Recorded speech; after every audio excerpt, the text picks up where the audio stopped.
Olá, aluno, seja bem-vindo à resolução do Enem 2017, questão 93. Eu sou o professor Soldado. Acompanhe a leitura. Para demonstrar o processo de transformação de energia mecânica em elétrica, um estudante constrói um pequeno gerador utilizando um fio de cobre de diâmetro D enrolado em N espiras circulares de área A, dois ímãs que criam no espaço entre eles um campo magnético uniforme de intensidade B e um sistema de engrenagens que lhe permite girar as espiras em torno de um eixo com uma frequência F. Ao fazer o gerador funcionar, o estudante obteve uma tensão máxima V e uma corrente de curto-circuito I. Para dobrar o valor da tensão máxima V do gerador, mantendo constante o valor da corrente de curto-circuito, o estudante deve dobrar, letra A, o número de espiras, letra B, frequência de giro, letra C, intensidade do campo magnético, letra D, área das espiras, letra E, diâmetro do fio. Bom, então, nessa questão, um estudante montou um gerador e a gente quer saber o que a gente tem que alterar nesse gerador para dobrar a tensão máxima fornecida pelo gerador, mantendo a corrente de curto-circuito constante. Então, o que a gente tem que fazer? A gente tem que determinar uma expressão para a tensão máxima fornecida pelo gerador e também uma expressão para a corrente de curto-circuito, para a gente saber quais grandezas podem dobrar a tensão sem alterar a corrente de curto-circuito. Vamos à resolução. Bom, quando a gente estuda geradores, a gente aprende a calcular o fluxo magnético através de uma espira. A gente aprende que esse fluxo magnético é BA cosseno de ômega T. Quando eu tenho uma espira girando dentro de um campo magnético constante, essa é a expressão que calcula o fluxo magnético. Lembrando que o fluxo magnético é uma grandeza proporcional à quantidade de linhas de indução que atravessam a espira. Então, observe que este fluxo depende da intensidade do campo magnético, depende de A, que é a área de cada espira, e depende também de ômega. Ômega é a velocidade angular de giro dessa espira dentro deste campo magnético. Lembrando que essa velocidade angular é 2π dividido por período, ou então 2π vezes a frequência. Lembrando que o período é o tempo que a espira leva para dar uma volta, enquanto que a frequência é o número de voltas que ela dá por unidade de tempo. Então, este é o fluxo magnético de uma espira que gira dentro de um campo magnético constante com uma velocidade angular ômega. Outra expressão que a gente aprende é a expressão que calcula a força eletromotriz induzida nessas espiras ao girar dentro de um campo magnético.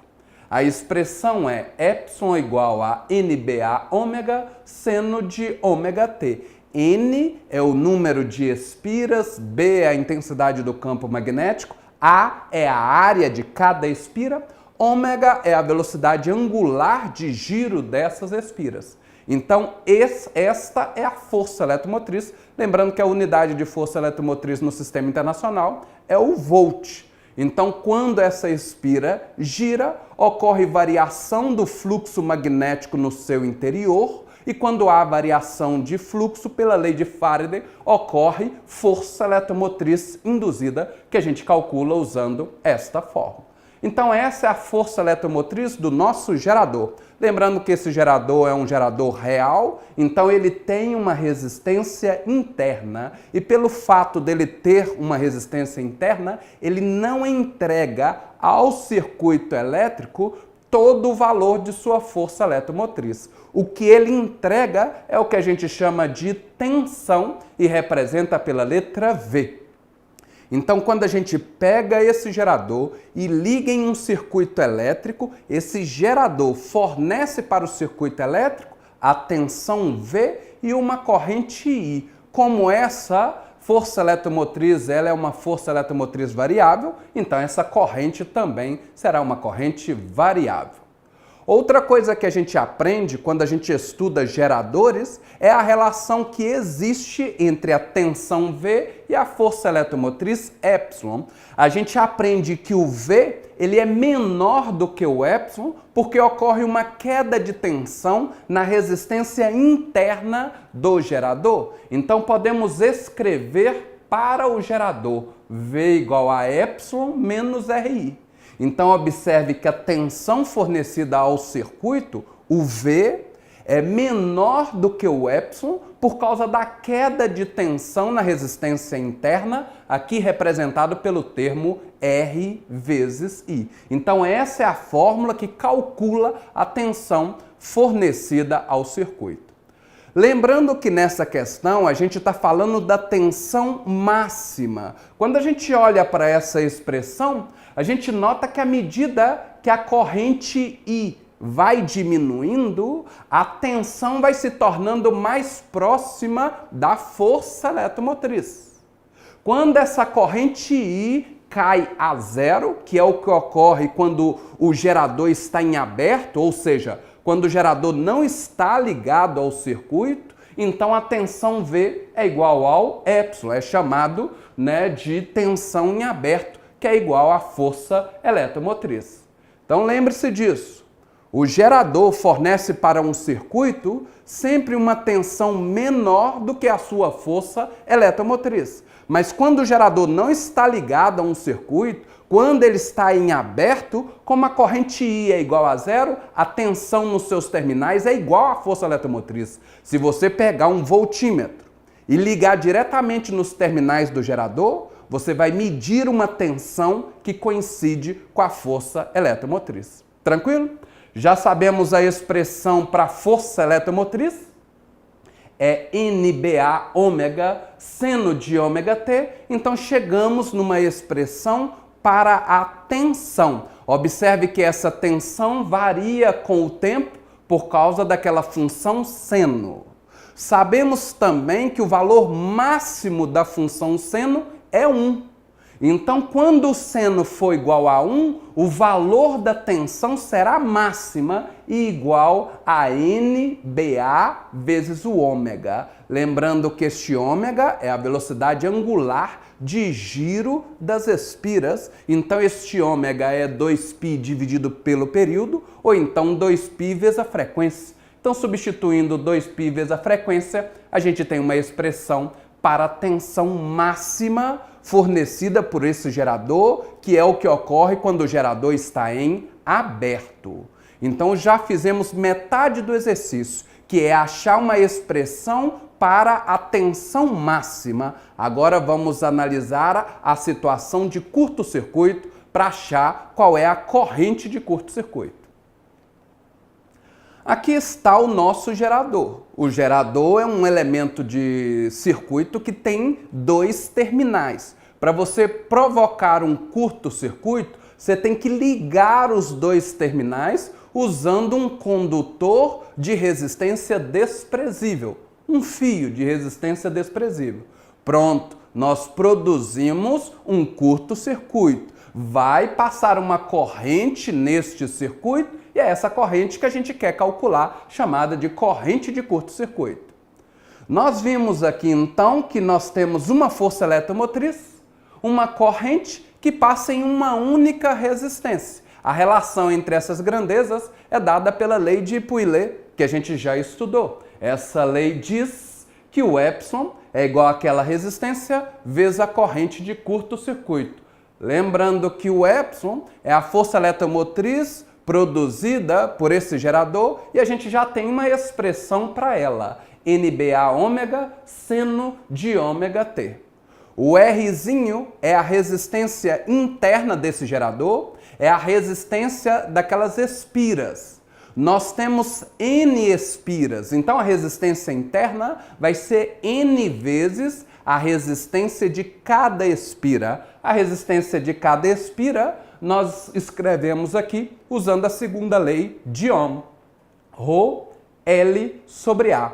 Rho é a resistividade do material utilizado na confecção do fio, L é o comprimento de uma espira e o A é a área da seção transversal do fio. Essa fórmula também a gente já conhecia.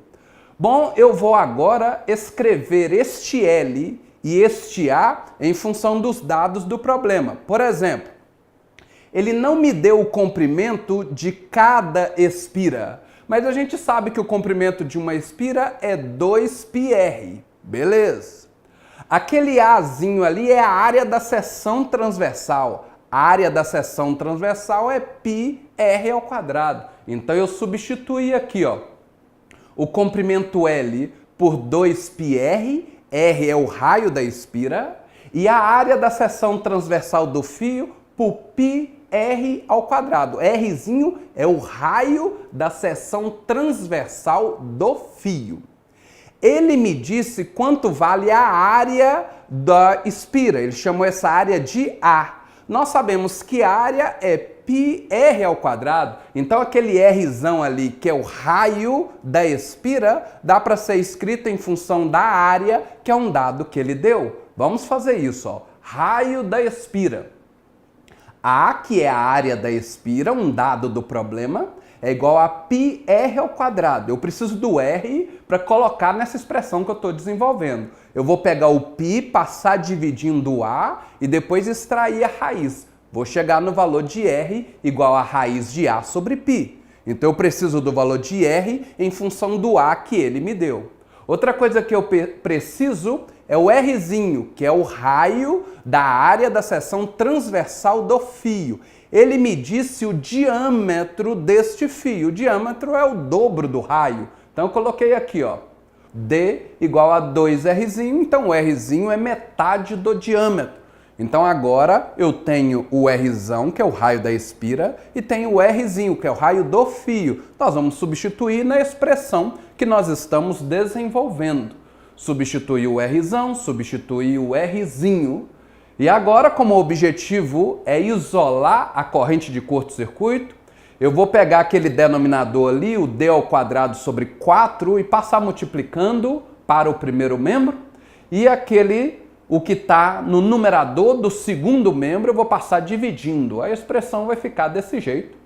Observe que eu passei multiplicando o D² sobre 4, e aquela raiz de A sobre π no segundo membro, quando eu passo para o primeiro membro, vira raiz de π sobre A, porque raiz de A sobre π é a mesma coisa de raiz de A dividido por raiz de π. Então, raiz de π, como está no denominador, passa multiplicando, e o raiz de A, como está no numerador, passa dividindo, por isso que a raiz inverte. E o ômega eu já escrevi em função da frequência, que é um dado do problema. Coloquei 2πf. Chegamos então numa expressão para corrente de curto-circuito. Observe que eu simplifiquei alguns termos, passei o π para dentro da raiz. Quando a gente pega o π e passa para dentro da raiz, ele vira π², mas aí multiplico o outro π que está lá dentro e aí vira π². O A eu também passei para dentro da raiz, virou A², mas aí simplificou com o A que estava no denominador e sobrou um A só.